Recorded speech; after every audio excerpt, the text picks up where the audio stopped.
How's everyone doing today? Welcome back to On The Ball. Welcome back to another episode of Premier League predictions as me and Sim are neck and neck going into the second half of the season. Means you're going to pull away this week. That's what's been happening. That's what, if history tells us, that's exactly what's going to happen. God. But, you know, now you've said that, you're probably going to pull away this week. But 198 to 199 is the scores.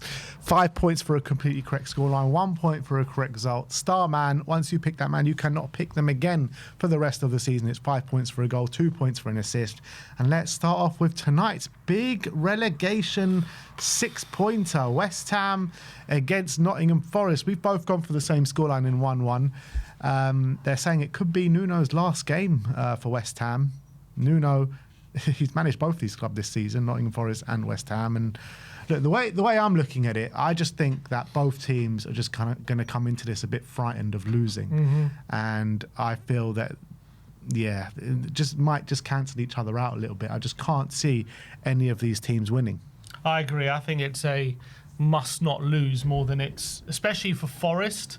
You can't have West Ham clawing those points back on them, and there's a little gap there. So I think in terms of that, I think for them, you get away with the draw and then you move on. You make sure you keep West Ham at arm's length. The gap is currently 4 points. Obviously, West Ham really need a win. Then again, if they lose this, the gap is 7 points, and all of a sudden then you're in big trouble if it's 7 points, because even the gap above Forest is Leeds, and that's 8 points currently. So if they lose this, I think they're pretty much, I'm not saying obviously nothing's guaranteed, but if they lose this, I don't know how they approach these next second half of the season, because they're in massive trouble, West Ham. But that's why I agree it's a draw. I think both teams just are going to be too scared. Yeah. All right, is Nuno going if they lose? Yeah, I think he is. I think he is. I don't know if it's the right move. I'm not saying it's the right move, and it's not something I would do, but with all the stories going on in the press, it's hard to believe that if he is sacked, then if they do lose this game, he's not going to get sacked.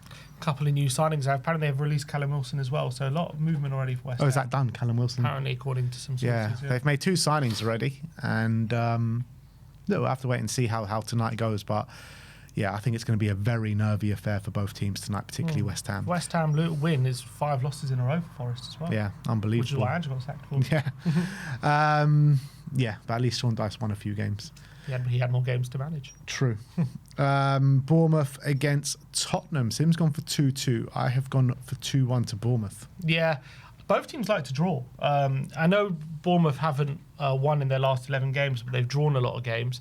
Spurs as well, drawn their last 2, and I think Xavi back in the team is going to help them going forward, hopefully. Although going forward, we need all the help we can get.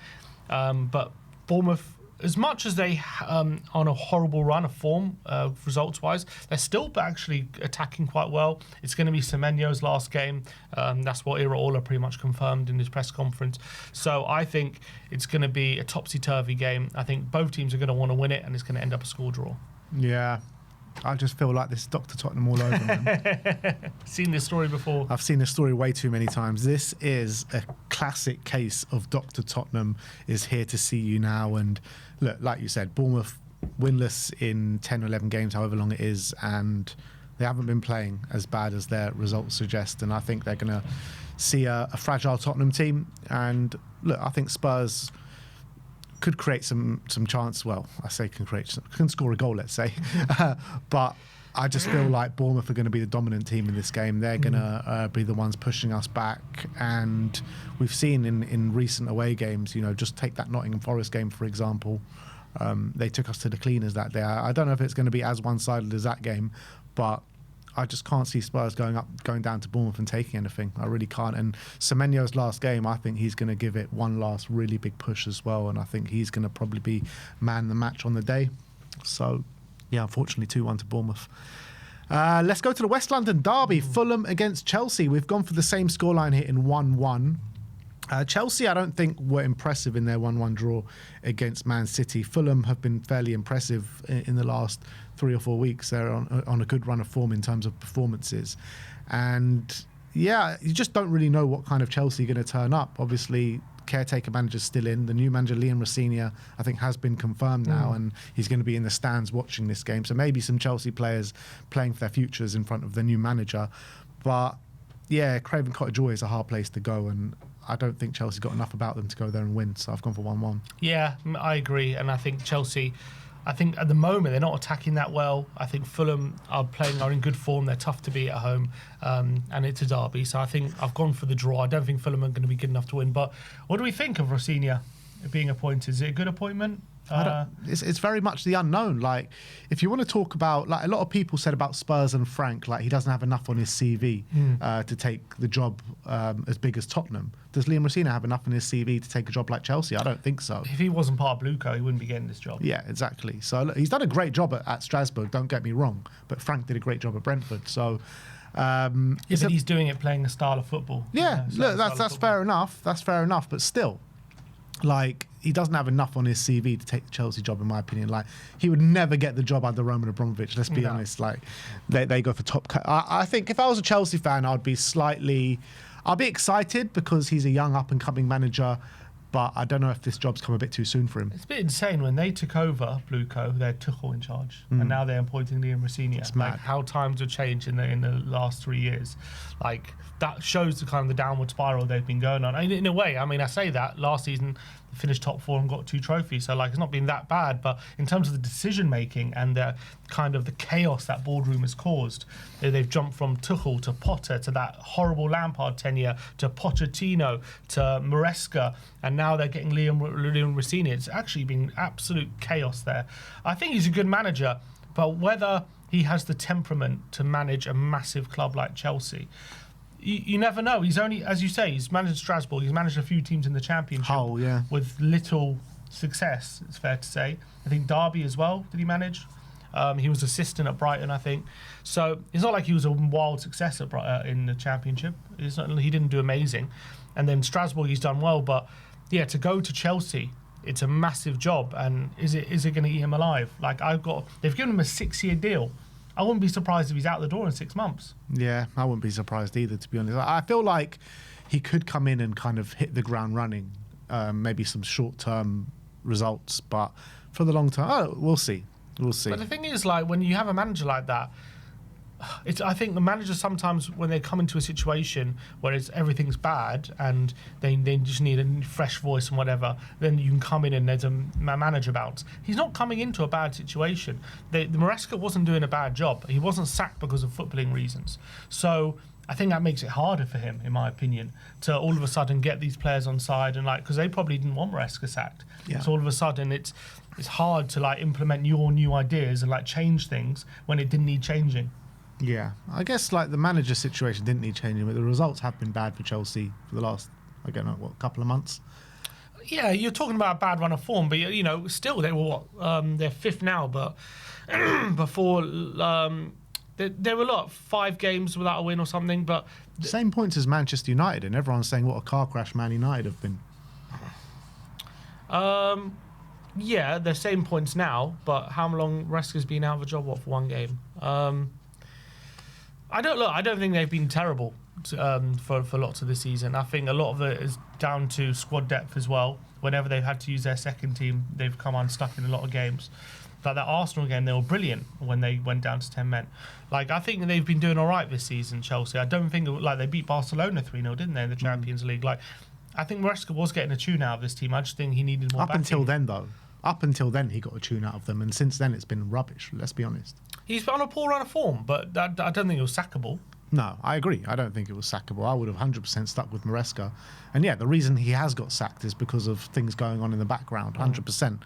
Look, time will tell if this is a good appointment. I think if they really want to make this work, they need to stick through it through thick and thin. That's the only way this works. If they're going to do that, history tells us that they won't do that. So it's probably not going to work. So we'll see.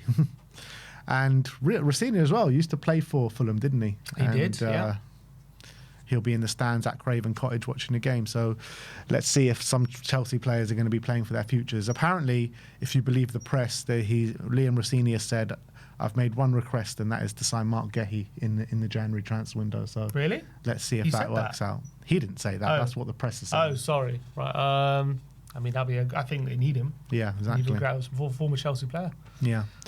Everton, Wolves, both us going for 2-0 to Everton. Wolves on the back of their best form of the season, a draw against Manchester United and a win, 3-0 win against West Ham. Everton obviously on the back of a disastrous result, 4-1 at home to Brentford they lost. But I feel like you see a bit of response here against Everton, against what you say is a poor Wolves side that have had a few decent results. So yeah, I can't see anything but an Everton win. Yeah, I think Wolves will probably be more confident than they have ever been this season after a brilliant win against West Ham. Mane has come in and he was brilliant the last couple of games. Hwang's been good as well. Hwang's been good. They got a good draw at Old Trafford as well. But going to the Hill Dickinson Stadium, I think Everton know they need a result in this game. Their form in the Hill Dickinson Stadium has really dropped. Only 2 wins in the last 6 games now there. So after some good early form at home. So I think they're going to have to be confident. They're going to attack them. They've got the superior quality. And I think they'll go and win the game. Bloody hell. Same results every single game here. Newcastle, Leeds. We've both gone for 2-1 to Newcastle. Yeah, Newcastle at home.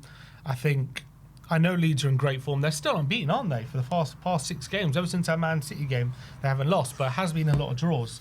I think there's only been 2 wins in there against Palace and against Chelsea. I think going to St James's Park is going to be a step too far. I know Newcastle haven't been at their best. I do think there are signs of them getting back to their best. They have injuries coming back. Wissa's been playing. I think Newcastle's starting to get their act together a bit more, and I think it's going to be a step too far for this Leeds side, despite them being much better outfit than they were earlier in the season. And I don't think it's going to be an easy game for Newcastle, but I can see them getting over the line. So I went for 2-1. Yeah, I see Leeds troubling Newcastle a little bit in this game with their intense style of play, but seeing it as it is St James's Park, I think Newcastle have been in good at St James's Park this season, bar a couple of games. So, yeah, I just feel like Leeds might leave a few gaps for the likes of Anthony Gordon to go and really hurt them, and Johan Wissa probably start this game as well. So, yeah, Newcastle going to have a bit too much for Leeds, unfortunately, for the Leeds in this game. Crystal Palace against Aston Villa. Finally, a different scoreline. Sim's gone for 3-2 to Villa. I've gone for 2-1 to Villa. I feel like there might be a bit of joy for Brendan Johnson in this game in his first start. Probably will be at Selhurst Park. But, yeah, I mean, I think it's just going to be another one of the cases of Palace are playing too many games with not many players at the moment, and Villa always seem to find a way to win apart from that Arsenal game. So I think it's going to be a similar story. Yeah, but Palace do have a decent record, I think, against Villa recently. Didn't they beat them early in the season at Villa Park? Battered them 3-0, I think it was. Yeah. And then back end of last game of the season, they beat them. Mateta scored a hat-trick or 4 goals, and they beat them 4-5-0. So Palace definitely have a way of playing against Villa. Yeah, it's a Palace team in a different mode, though, at this moment in time. It's a Palace team in a different mode, and a Villa team, you could say, in a different mode to when they played them last. So that's why I think this Villa team will win. But I also think this Palace team are going to give Villa a lot of trouble.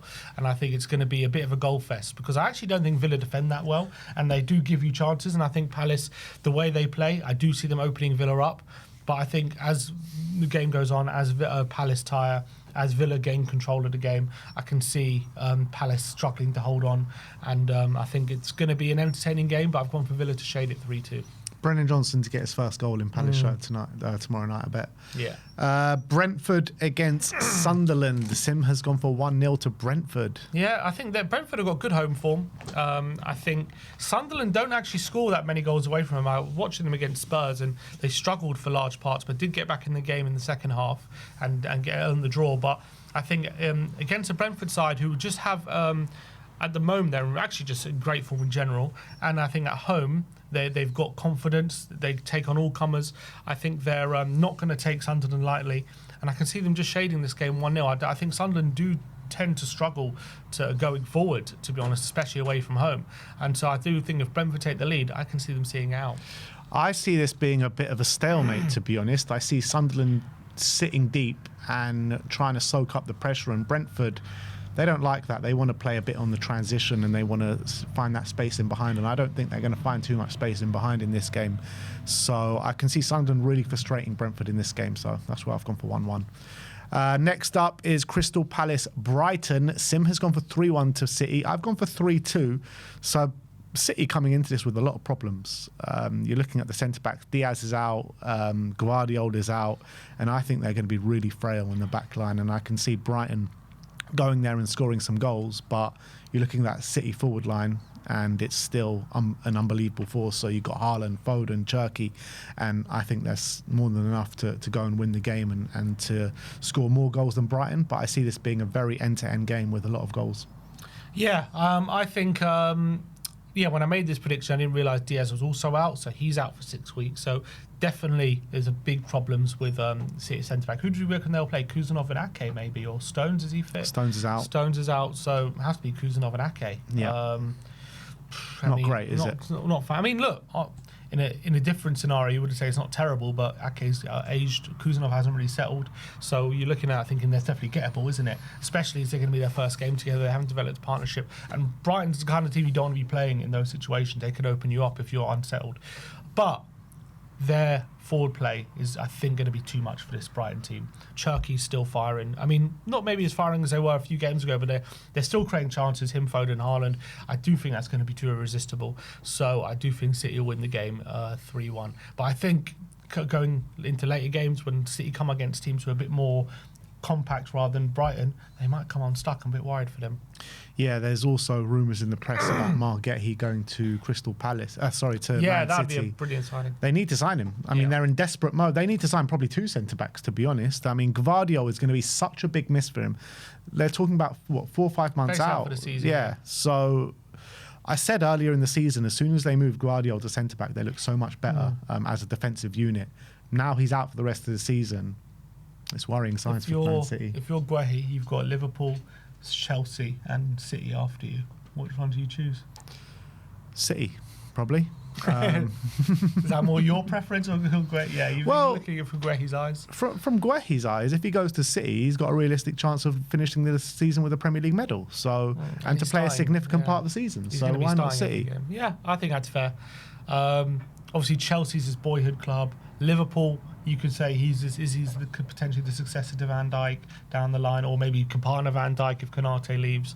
So definitely a situation there. But at City right now, he gets directly put into that title charge, and he's definitely going to be starting for at least 6 months. Yeah. So and even moving into next season, it's not beyond. Yeah, exactly. It's not beyond all realms of possibility that he keeps that starting spot if he does really well this season. Let's go to Burnley against Manchester United. First game post Ruben Amorim. Sim's gone for 1-1. I have gone for 2-1 to Manchester United. I just feel that I think this is going to be a drab game of football. We don't really know. We're going into the unknown. Darren Fletcher's taking on the role for this game. Apparently, Ole Gunnar Solskjaer could be the manager for the rest of the season, which is crazy. But I think Man United will just about do it. I don't really have a reasoning for it because it's completely going into the unknown, but I think Burnley will be compact, resolute, try and defend, but I think Man United got quality up front and they can do the job. Yeah, I think Burnley have been a bit better recently, so I'm actually going to go for them to have a good performance, and I think United, with their main attacking talent, with Bruno and Buemo, Diallo still unavailable, I think they're going to struggle to really create loads of quality chances. I still think they'll create, but I think it's going to be limited, because I think Burnley, they defend. I'm not saying defend well, but they are a compact team, and if you are not on your game, they can kind of stifle you a bit. And I feel like at home, they're going to see it's a big gap. Obviously, this is a massive game for them because West Ham are playing Forest, so they have to take advantage of that if they can. I don't see them doing it fully, but I see them getting a credible draw. So I went for 1-1. Any chance that Fletcher starts his twin sons? Starts them both. Definitely, I would do if I was him. Why not? The season's over anyway. I mean, it's going to be interesting. I saw someone said on social media, one of them's definitely going to accidentally call him dad and get absolutely roasted by the squad. Let's go to Arsenal-Liverpool. Sim's gone for 3-1 to Arsenal. I've gone for 2-1. Yeah, 2-1 or 2-0? 2-0. 2-0, sorry, yeah. I think Arsenal are back on form. I think Liverpool, their unbeaten run is going to end, albeit you could argue, are they looking a bit raw as a Luton in recent weeks? Maybe, but still it all is not right. There's actually rumours building about Slot even now, coming about potentially being under serious pressure, even though the form has turned around and they are now 4th. Apparently he's under increasing pressure. I think this will just compound it. I think Arsenal will find light work of it, to be honest. No, I don't know if Ekitike, is he going to be fit? If he's not, I don't know how they're going to even hurt this Arsenal team. Wirtz has looked better.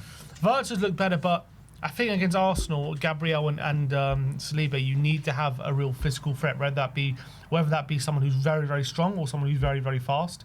And if Ekitike and Isaac are both out, I don't see what that threat's going to be, who they put up front. Gakpo played there against Fulham. I don't see him being a massive threat to those two. So I think they might get a goal, but I think as well, Arsenal are going to run riot, I think it's going to be a comfortable win, so I went for 3-1. Yeah, I see it being a comfortable win, to be honest. I've not been impressed with Liverpool, even though they've been unbeaten. Can't see them hurting at all, this Arsenal team, with Gabriel back in the side. He's been fantastic. Obviously, he made the mistake against Bournemouth to give them a goal, but straight away, 5 minutes later, he's scoring down the other end. So I can definitely see Gabriel making it 3 out of 3. I've just got no kind of hope that Liverpool can go and do anything. So I think it's going to be a routine and resolute victory for Arsenal. I've gone for 2-0. Star men. Sim has gone for Yohan Wissa. Yes, Wissa, home to Leeds. I hope he starts. I'm pretty sure he's been starting recently. So he has, but that might be a danger of him starting recently. Oh, I see. How roulette? Well, I'm going for it. I've got a feeling he's going to start, and he's in good form. He's playing quite well. So hopefully he carries that on.